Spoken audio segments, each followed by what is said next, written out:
ұлы болмаққа ұмтылса керек. Оны әлемнің жартысын жаулаған, көптеген елдерді басып алған Шыңғысхан, Әмір Темір сияқты адамдардың өмірі, тұлғасы қызықтырды. Бірақ Темірді өз атына тіркей алмасы анық. Сосын оның синонимі болатын болат сөзінің аудармасы Сталь деген сөзді өзіне фамилия етіп алады. Сөйтіп Әмір Темірге шын пейілмен ұқсағысы келген Джугашвилидің есімі тарихта Сталин болып қалады. Әмір Темірге деген қызығушылық мұнымен аяқталмайды. Өзі басқарып отырған алып империяның бір түкпірінде Әмір Темірдің жерленгенін естіген Сталин оны қаздырып алып, түрік келбетінің қандай болғанын білмек болады. Ол үшін алдына белгілі антрополог ғалым мүсінші Герасимовты шақырады. Герасимов қатал басшыдан қатты қорқады. Әмір Темірге бармас бұрын өзінің шын шебер екенін дәлелдемек болып, Сталинге өзі ғана білетін бір адамның бас сүйегін беруін өтінеді. Сталин оған кезінде түрмеде болғанда күзетшілік жасаған, кейін қайтыс болған, өзі ғана қай жерде жерленгенін білетін қарттың бас сүйегін алдырады. Герасимов бар өнерін салып, күзетшінің мүсінін жасап шығады. Оны көрген Сталин тірі күзетшінің өзін көргендей болыпты деседі. Антропологтың өтірік жасамайтынына көзі жеткен соң Самарқанға арнайы экспедиция жібереді. Антрополог Михаил Герасимов пен шығыстанушы Александр Семенов бастаған ғылыми экспедиция құрамында академик Қараниязов, кинооператор Мәлік Каюмов, қолбасшының өмірі туралы кітап жазғысы келіп жүрген тәжік жазушысы Садриддин Айни да бар еді. 1941 жылдың мамыр айында Самарқанға аттанған экспедиция қалаға маусымның басында жетіп, Гур-Эмир кесенелер кешенін зерттеу ісіне кіріседі. Алдымен Темірдің ұлы Шахрухтың қабірін 3 күн қазады.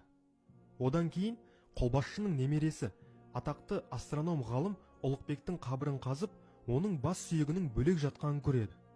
Тарихи деректер оның кісі қолынан қаза болғанын, басының қылышпен кесілгенін айтады. Қабірдегі сүйек те сол деректі дәлелдей түседі. 17 маусым күні академик Александр Семенов Әмір Темірдің аты жөні мен Құран аяттары жазылған үлкен көк тастағы жазуды оқиды.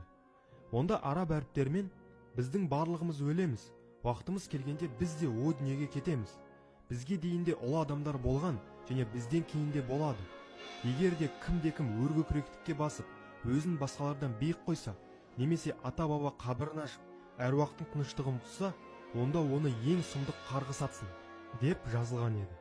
Қарғыс атсын деген сөзден экспедиция мүшелері де шошып кетеді. Араларында жұмысты тоқтатсақ ба деген сөздер де болды.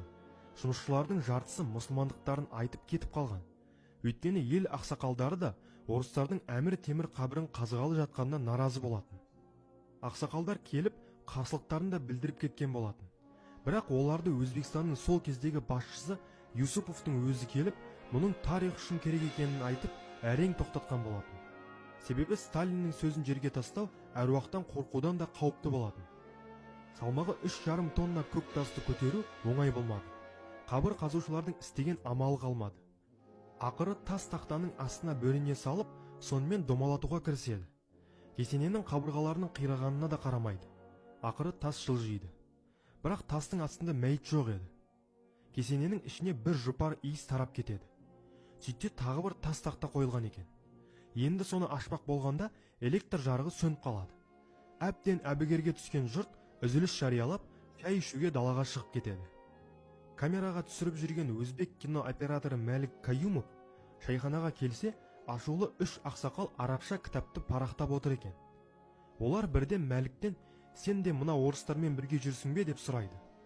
Әзілдегісі келген Каюмов «Мен олардың бастығымын ғой» деп жауап береді. Онда мына кітапты оқы. Егер де кім өлген адамның моласын қазып, кебініне қол салса, ол Құдайдың қарғысына ұшырайды. Егер Әмір Темірдің көрін ашатындарың рас болса, айтпады демеңдер, қырғын соғыс басталады, дейді әлгі ақсақалдар. Соғыс басталады деген сөзден сескеніп қалған Каюмов оқиғаны экспедиция мүшелеріне баяндайды. Александр Семенов та жаңағы жазуды оқып шығады. Кеңес идеологиясы бойына әбден сіңген жазушы Айни ештеңеге қарамастан шалдарды балағаттап қуып шығады.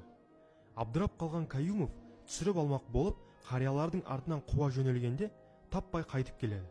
Ең кереметі сол, осыдан кейін кітап та қайта көзге түспеген. Ақсақалдарды да ешкім көрмеген.